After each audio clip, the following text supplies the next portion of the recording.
Peuple révolutionnaire du Grand Sahel, mon bonsoir à vous. Avant de dormir, j'ai fait le choix de faire cette petite vidéo pour parler d'un sujet qui me tient vraiment à cœur.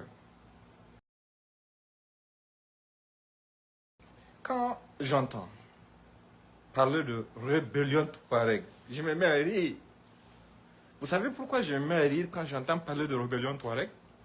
C'est parce qu'il n'y a pas de rébellion Touareg. Ils n'ont qu'à laisser le nom de Touareg en paix. C'est une coalition de terroristes armés qui terrorisent les populations pour pouvoir faire prospérer le trafic de drogue et autres.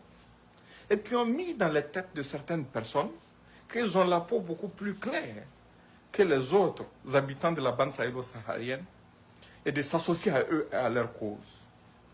Ils ne représentent pas tous les Touaregs. La preuve en est qu'il y a des Touaregs dignes, comme le général Gamou. Voici quelqu'un qui mérite une place favorable, une place importante dans l'histoire que nous devons enseigner à nos enfants. Il y a le vieux Assari, père son âme, qui vient de décéder, qui était vice-président de l'Assemblée nationale du Mali. Des gens, des républicains, des gens droits dans leurs bottes. Ils sont nombreux comme ça. Ça, ce sont des gens dignes, qui ont accepté de travailler à la sueur de leur front, qui ont accepté de faire ce qu'il faut faire pour que la République puisse survivre. Et de façon sournoise, nous qui connaissons l'histoire et qui venons de la zone, quand on entend certaines interprétations du genre, ils sont en train de se battre pour les terres. Quelle terre? Quelle terre?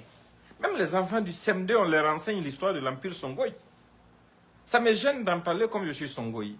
Mais écoutez, il y a eu l'histoire de l'Empire Songhai. Prenez, allez-y sur Google, regardez la carte de l'Empire Songhai. Regardez bien la carte de l'Empire Songhai. Toutes les ethnies, toutes les communautés cohabitaient dedans, mais on l'appelait l'Empire Songhai. Parce que l'empereur était Songhai. Ça va de la Mauritanie jusque dans l'Adamawa au Cameroun. Aujourd'hui, au nord Bénin, là, c'est essentiellement les communautés d'Indi. Ce sont des Songhai. Vous prenez tout le Goro nigérien, jusqu'à la capitale Niamey. C'est le charmant Songhai d'Indi. L'ouest du Nigeria, aujourd'hui même, toute la région des trois frontières. Quand vous prenez Gao, Tombouctou, Ansongo, Koukia, toutes ces zones au Mali, vous venez au nord du Burkina, un peu après Dori, vous regardez Falaguntu, Markwai, Dambam, Takabangu, Salmosi, Gorom Gorom.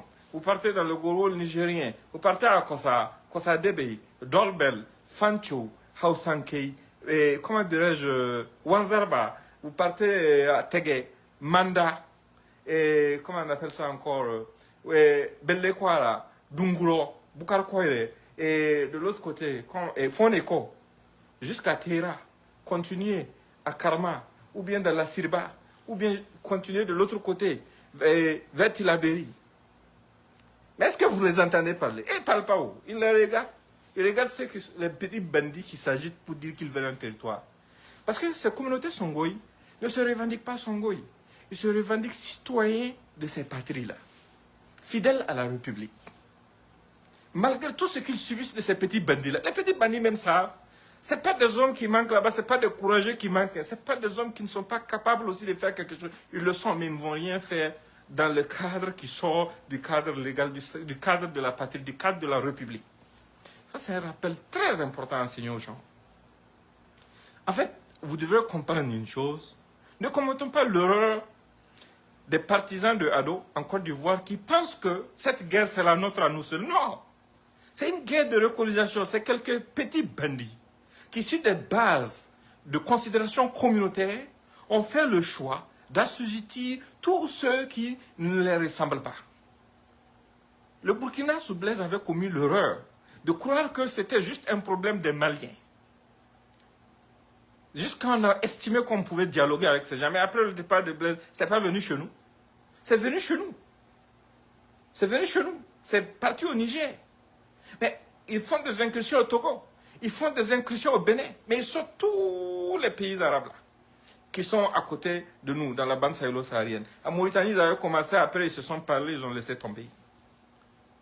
Mais vous pensez que vous, les partisans des Ado là, vous pensez que ces gens-là vont avoir pitié de vous demain? En fait, ces gens travaillent sur notre psychologie. Ils travaillent à nous diviser pour éviter que nous prenions conscience des enjeux et pour éviter qu'on s'unisse pour pouvoir apporter la réponse qu'il faut pour notre survie. C'est pour cette raison qu'ils font semblant d'aimer certains d'entre vous. Hier seulement, ceux qui plébiscitaient le Niger quand Bazoum était là, depuis que Bazoum est parti là, ce sont eux qui maudissent le Niger. Le Niger n'a pas changé, c'est Bazoum seulement qui est parti. S'ils aimaient le Niger hier là, pourquoi ils n'aiment pas le Niger aujourd'hui? Ceux qui plébiscitaient le Burkina quand Damiba ou Rock était là, aujourd'hui, ce sont eux qui maudissent le Burkina. Mais le Burkina n'a pas changé. Son armée n'a pas changé, c'est la même armée qui est là. Ce sont les leaders qui plébiscitaient qui sont partis. Mais pourquoi ils font ça? Donc vous vous asseyez, vous regardez. Des gens qui font des incursions au Togo. Dès qu'ils ont appris que bon, le Togo est en train de soutenir l'AES et autres, ils ont commencé des incursions là-bas. Dès qu'ils ont appris que le Bénin devait recevoir une délégation nigérienne, le même jour, ils font des incursions là-bas. Et vous pensez que c'est un hasard? C'est bien organisé, ce sont des gens qui vivent de notre division. Tout ce qu'ils réussissent à faire sur notre terre, là, c'est grâce à notre division. Tout ce qui a la peau noire, là, certains d'entre eux, ces bandits-là, ne les considèrent même pas comme des êtres humains. Parce qu'aujourd'hui, même si on organise un référendum au niveau du Nord Mali, pour dire que voulez-vous l'Azawad ou non, et même ils savent qu'ils ne peuvent pas gagner. Parce que d'abord, beaucoup de Touaregs ne vont pas voter en faveur de cette indépendance. Indépendance par rapport à quoi même? Nous, on cherche à s'unir. On cherche à s'unir, on cherche à avancer. Et au-delà de ça, ils savent que la communauté la plus écrasante dans cette bande-là, ce sont les Songoïs. Mais ils sont silencieux. Nous ne sommes pas dans un communautarisme exagéré comme certaines personnes. On peut le faire. Nous aussi, on peut créer des associations, crier au génocide, crier au meurtre, crier à tout, pleurer, pleurnicher et autres. On peut faire ça. Et pourquoi on ne le fait pas? On ne le fait pas parce que nous considérons que, quelle que soit de la façon dont nos pays ont été répartis, étant donné que le colon est parti et que nous sommes censés être indépendants, c'est à nous de tracer le sillon de notre développement, de notre progrès. Et c'est dans ce cadre que l'AES est née. Ils ont tout fait pour que l'AES ne soit pas possible. Parce que quand c'était le militaire qui était au pouvoir, on manipulait les rocs là qui partaient aux rencontres pour voter des sanctions contre le Mali.